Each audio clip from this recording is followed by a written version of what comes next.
अस्सलाम वालेकुम रहमतुल्लाहि व बरकातुहू। आप देख रहे हैं मेरा यूट्यूब चैनल और मैं हूं गुलाम नबी मदनी। पाकिस्तान के अंदर इमरान खान के खिलाफ अमेरिका ने जो साजिश की है ये अमेरिका के गले पड़ गई है। ना सिर्फ ये साजिश अमेरिका के गले पड़ी है बल्कि अमेरिका के साथ ताउन करने वाले, अमेरिका का साथ देने वाले और अमेरिका की एजेंटी करने वाले लोगों के गले भी ये साजिश पड़ गई है। इमरान खान के बारे में जो साजिश रचाई गई थी इसके बारे में तवक्को अमेरिका को और उनके हवारियों को ये थी कि शायद इमरान खान गैर मकबूल हैं और अब लोग उनके लिए सड़कों पर नहीं निकलेंगे, लोग खुशियां मनाएंगे कि इमरान खान से उनकी जान छूट गई है। लेकिन यहां तो मामला उल्टा पड़ गया है और फिर इमरान खान का स्टेमिना, इमरान खान की जद्दोजहद, इमरान खान की लड़ाई भी वो मुखालिफिन के दांत खट्टे किए हुए है। इमरान खान को जब से इक़्तिदार से अलग किया गया है अमरीकी साजिश के ज़रिए से, तब से इमरान खान चैन से नहीं बैठे हैं। वो ना सिर्फ 16 तूफ़ानी जलसे करने का ऐलान कर चुके हैं और उन्होंने 10 दिनों के अंदर 3 बड़े शहरों में लाखों लोगों के जलसे करके दिखाए हैं, जिसमें कराची, पेशावर और लाहौर हैं। इसी तरह से इमरान खान ने जब से इक़्तिदार से उनको अलग किया गया है अब तक दर्जनों इंटरव्यूज़ भी दे दिए हैं, दर्जनों मरतबा वो वीडियोज़ के ज़रिए से और दीगर ज़रियों से वो लोगों से मुखातिब हो चुके हैं। तो अवाम उनके साथ है, वो अवाम को जो एक विजन दे चुके हैं आज़ादी का और ग़ुलामी नामंजूरी का, ग़ुलामी नामंजूर मार्च का, इसके लिए लोग उनके साथ हैं और लोग उनके जो जज्बात हैं या जो इमरान खान के इंटरव्यूज़ हैं उनको सुनकर वो अपने जज्बात को मज़ीद वो जारी रखे हुए हैं, भड़काए हुए हैं। नाज़रीन, इमरान खान ने एक ताज़ा इंटरव्यू दिया है जो बुनियादी तौर पर पाकिस्तान की तारीख़ में पहली मरतबा ऐसा हुआ है कि पॉडकास्ट इमरान खान के ज़रिए से हुई हो और इमरान खान ने 3 नौजवान सहाफ़ियों को, या दूसरे लफ्ज़ों में वो लोग जो रिवायती मीडिया से जुड़े हुए नहीं हैं, उनको इंटरव्यू दिया है और ये 1 घंटे से ज़्यादा पर इंटरव्यू मुश्तमिल है। इस इंटरव्यू का खुलासा मैं आपके सामने 10-12 मिनट में रखने वाला हूँ और इस इंटरव्यू के जो अहम नुकात हैं वो मैं आपके सामने रखूँगा ताकि आपको अंदाज़ा हो सके कि इमरान खान जिनसे टक्कर अमेरिका ने ली है या जिनसे टक्कर अमेरिका के हवारियों ने, एजेंटों ने ली है, वो किस तरह से उनकी नींदें हराम किए हुए है। नाज़रीन, इमरान खान ने जो ताज़ा इंटरव्यू दिया है, ये इंटरव्यू जो इसके मुख्तलिफ नुकात हैं, इनमें जो तरतीब है इसका उलट हो सकता है, तरतीब इनमें अगरचे आपको नज़र नहीं आएगी, लेकिन जो अहम नुकात हैं वो आपके सामने आ जाएंगे। इमरान खान ने सबसे पहले ये कहा कि जो कुछ ये मामला हुआ है, यानी जो अमरीकी साजिश के ज़रिए से उनको इक़्तिदार से अलग कर दिया गया है, उन्होंने कहा कि इस मामले पर उन्हें शौक ज़रूर लगा है, वो हैरान भी हुए हैं और ज़रूरी तौर पर उन्हें एक तरह से अफसोस भी हुआ है कि आखिर किस तरह से मेरे मुल्क के वो लोग हैं जिन पर मैं एतमाद करता था वो मेरे ख़िलाफ़ हो गए। इमरान खान ने कहा कि वह शौक में ज़रूर गए थे, लेकिन जिस तरह से अवाम ने रद्द अमल दिया और 10 लाख से ज़ायद का मजमा पेशावर, कराची और मीनार पाकिस्तान लाहौर के अंदर लोग सड़कों पर निकले, तो इससे उन्हें बहुत हौसला मिला और इससे उन्हें बहुत ज़्यादा जज्बा मिला और इससे वो अपनी कौम के लिए जो आज़ादी की जंग वो पहले से लड़ रहे थे उसको मज़ीद उन्होंने तेज़ करने का इंदिया दिया और उनको एक तरह से महमेस मिली। ये इमरान खान ने कहा है कि अवाम ने उन्हें मोहब्बत दी है और अवाम अब एक कौम बन चुकी है जो 1947 के बाद पहली मरतबा उनके अंदर जज्बा है वो बढ़ता जा रहा है। उन्होंने कहा कि इलेक्शन जो अब की बार होंगे वो मुख्तलिफ होंगे और ये पूरे के पूरे निज़ाम को बदल कर रखेंगे। उन्होंने कहा कि जो मौजूदा निज़ाम है ये पाकिस्तान की हकीकी आज़ादी का निज़ाम नहीं है। इमरान खान ने कहा कि अगर इस निज़ाम के अंदर वो लोग आकर चल सकते हैं जो नवाज़ ज़रदारी जैसे लोग हों। उन्होंने कहा कि नवाज़ ज़रदारी जैसे जो डाकू और चोर हैं, अगर इनको लंदन के अंदर हुकूमत दे दी जाए तो ये लंदन को भी मकरूज़ बना देंगे और लंदन भी पाकिस्तान से कर्ज़े लेने पर मजबूर हो जाएगा।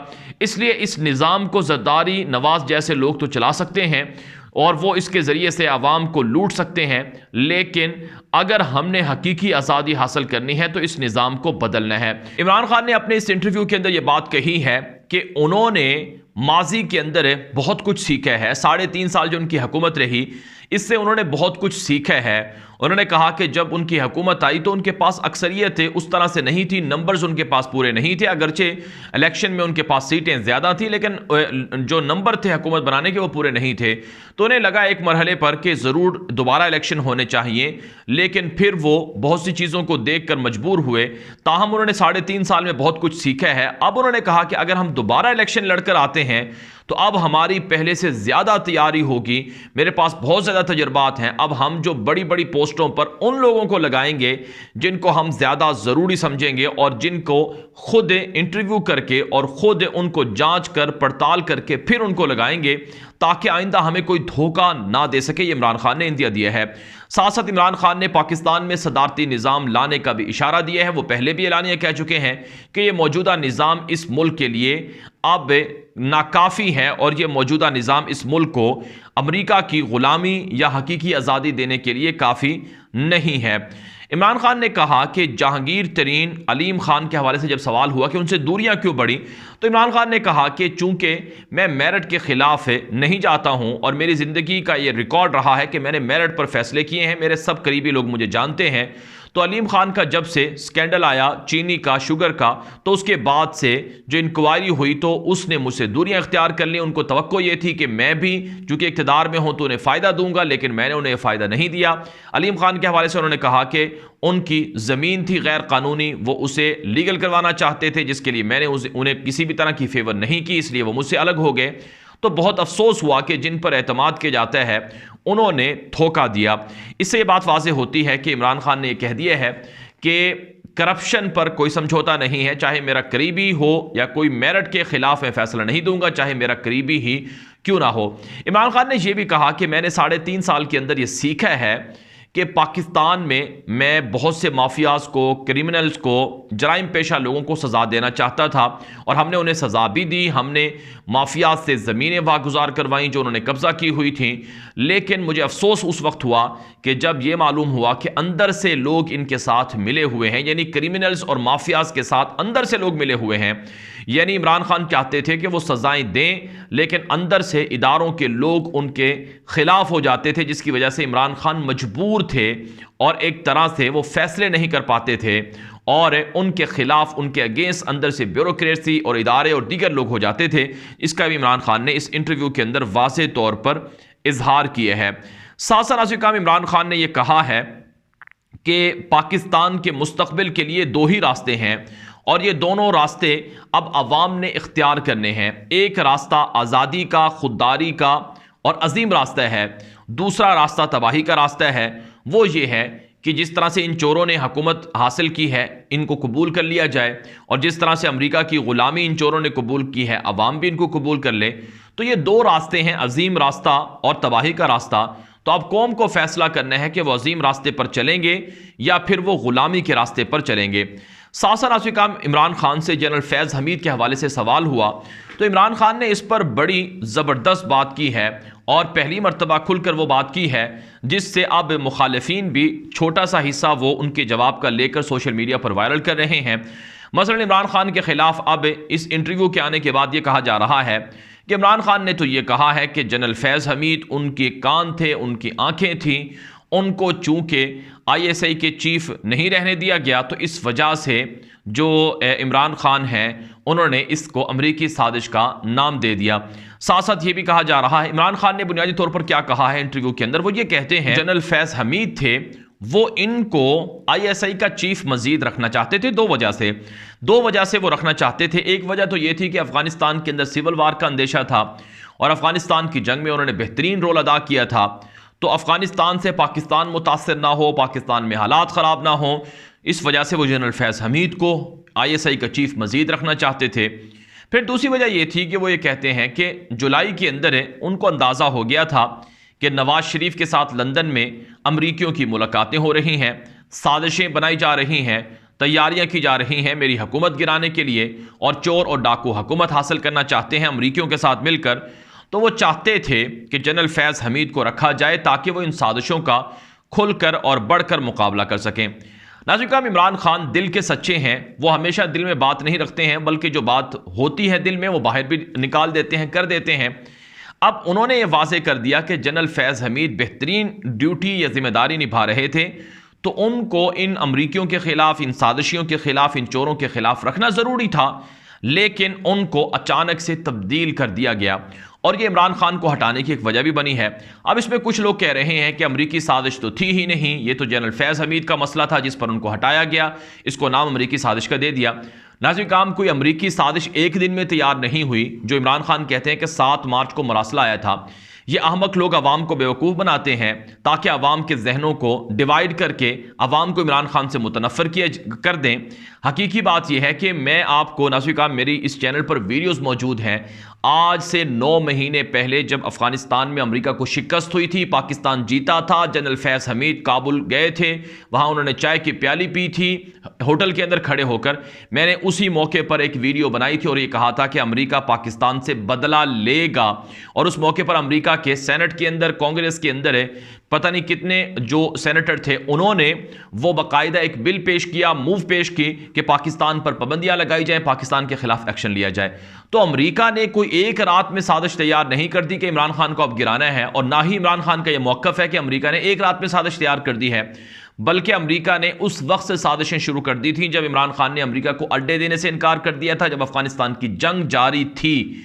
तो अमेरिका की साजिशें मुख्तलिफ मराहिल में हुई हैं, जहां पाकिस्तान में सफ़ीरों के ज़रिए से मुलाकातें हुई हैं, लंदन में हुसैन हक्कानी की नवाज शरीफ से मुलाकातें हुई हैं, फिर इसी तरह से अमेरिका ने CIA के चीफ को भेजकर पाकिस्तान के ख़िलाफ़ मुलाकातें की हैं। ये मुख्तलिफ तरीक़ा से ज़रियों से ये साजिशें थीं जो मुख्तलिफ मराहिल में चलती रही हैं। तो ये एक दिन में जो इमरान खान 7 मार्च की धमकी की बात करते हैं, वो तो अमली तौर पर अमेरिका की वो इंतहा थी साजिश की जो पकड़ी गई है। यानी अमेरिका उससे पहले जो कुछ कर रहा था वो खुफिया था, लेकिन जैसे ही उसने धमकी भेजी तो वो इमरान खान के पास एक वाज़ेह सबूत मिल गया, उसको इमरान खान ने पब्लिक कर दिया। अगर वो सबूत ना मिलता तो शायद इमरान खान उसको पब्लिक ना करते। तो इसलिए ये जो प्रोपेगेंडा किया जा रहा है कि इमरान खान के खिलाफ तो कोई साजिश नहीं थी, इमरान खान तो जनरल फैज़ हमीद की वजह से सारा का सारा वो अमरीकी साजिश का बयानिया बना रहे हैं, उन्हें शर्म आनी चाहिए इस तरह की गुफ्तगू करते हुए। जहां तक बात है नाज़रीन किराम, इमरान खान ने यह भी कहा है, जो मजीद उनकी जो गुफ्तगू के खुलासे हैं वो मैं आपके सामने रखता हूं। उन्होंने कहा है कि जो अजीम लोग होते हैं वो अपने मिशन पर तवज्जो देते हैं। उन्होंने कहा कि अगर इमरान खान नहीं रहा, ज़िंदगी मौत तो अल्लाह के हाथ में है, तो मेरी पार्टी के लोग वो अपना नया लीडर बराह रास्त वोट देकर मुंतखब कर लेंगे। उन्होंने कहा कि हमारी पार्टी एक जमहूरी पार्टी है, यानी इसके अंदर मौरूसियत नहीं है। मेरी पार्टी के अंदर मुराद सईद जैसे लोग, जो आम लोग हैं, वो इलेक्शन जीत कर आके, फ़ारूक हबीब जैसा जो इंसाफ फेडरेशन का जो तालिब इल्म था वो मिनिस्टर बन गया, शाहिद खट्टक और इसके अलावा अली मोहम्मद खान जैसे लोग, ये आम लोग थे जो पार्टी के अंदर आकर इलेक्शन लड़कर ये जीत गए। तो उन्होंने कहा कि हमारी जमात में कोई किसी भी तरह की मौरूसियत नहीं है। इसके अलावा जो इमरान खान की जो गुफ्तगू के कुछ दीगर खुलासे हैं, उन्होंने ये कहा है कि नौजवान बहुत समझदार होते हैं, नौजवानों में जुनून होता है और वो जुनून उनको एक कौम बनाने की तरफ लेकर जाता है। तो जो लोग नौजवानों को कम तालीम याफ्ता, लाशऊर कह रहे हैं, उन्हें शर्म आनी चाहिए, वो अच्छे तरीके से समझदार और जुनून के हामिल हैं। उन्होंने कहा कि इम्पोर्टेड हुकूमत का जो इत्तिहाद है ये गैर फितरी और मनफी है, और इन सब का इत्तिहाद मेरे खिलाफ इसलिए है चूंकि मैं इनको NRO नहीं दे रहा था करप्शन पर, तो अब ये करप्शन केसेस मुकाने के लिए, ख़त्म करने के लिए एक हो गए हैं। उन्होंने साथ साथ ये भी कहा कि फ़ौज से उनका कोई इख्तलाफ नहीं है, फ़ौज को वो मजबूत देखना चाहते हैं। उन्होंने कहा कि ये आप सबसे पूछ लें मेरे 3.5 साल के अंदर कि मैंने ना फ़ौज के मामलात में मदाखलत की है, ना ही अदलिया में मदाखलत की है, ना ही ब्यूरोक्रेसी में मदाखलत की है। उन्होंने कहा कि फ़ौज मजबूत होगी तो मुल्क मजबूत होगा। साथ साथ उन्होंने कहा कि इस वक्त फ़ौज के अंदर के जो लोग हैं, इदारों के अंदर के, उनकी फैमिली से और उनके ख़ानदान के लोग वो मेरे साथ खड़े हुए हैं। उन्होंने कहा कि जमहूरियत में जब अखलाकियात ख़त्म हो जाती हैं तो फ़ौज आ जाती है, लेकिन हमारी हुकूमत ने कोई अखलाकी जवाज़ नहीं खोया था, हमने कोई करप्शन नहीं की थी, हमारे ख़िलाफ़ कोई ऐसा अखलाकी तौर पर बयानिया नहीं था कि जिसे ये कहा जाए कि लोग हमारे खिलाफ होंगे इसलिए लोग हमारे साथ हैं। आज दो तरह की पाकिस्तान में तकसीम हो चुकी है, एक वो लोग हैं जो चोर हैं और उनके साथ चंद लोग मिले हुए हैं, दूसरी तरफ से तहरीक इंसाफ और उनके साथ पूरा पाकिस्तान खड़ा हुआ है। उन्होंने कहा कि हमने माजी के अंदर रसूल अकरम सल्लल्लाहु अलैहि वसल्लम की सीरत बच्चों को पढ़ाने का ऐलान किया, अपने मुल्क के अंदर से फहाशी और यानी ख़त्म करने के लिए, बॉलीवुड हॉलीवुड के कल्चर को ख़त्म करने के लिए अच्छे इक़दामात किए और हम चाहते हैं कि ये काम दोबारा करें। उन्होंने साथ साथ ये भी कहा कि मुझे पूरी उम्मीद है कि हम जो एक कौम बन चुके हैं, ये कौम ज़रूर कोई ना कोई ऐसा फैसला करेगी जिससे पाकिस्तान का मुस्तकबिल बदलेगा। तो ये नाज़रीन किराम इमरान खान के इंटरव्यू का वो मुख्तसर खुलासा था जो मैंने आपके सामने रखे हैं। इंटरव्यू ये तवील है, 1 घंटे से ज़ायद पर मुश्तमिल है। ये कुछ जो अहम नुकात थे वो मैंने आपके सामने रखे हैं। उम्मीद है ये आपको पसंद आया होगा और इसलिए ये जो वीडियो है आप इसको हर जगह पर आम करें, ज़्यादा से ज़्यादा लोग इसको देख सकें। और इसी तरह से हमारा दूसरा यूट्यूब चैनल है न्यूज़ की दुनिया, उसे भी सब्सक्राइब कर लें। अब तक के लिए इतना ही, इजाज़त दीजिए। अस्सलामु अलैकुम वरहमतुल्लाहि वबरकातुहू।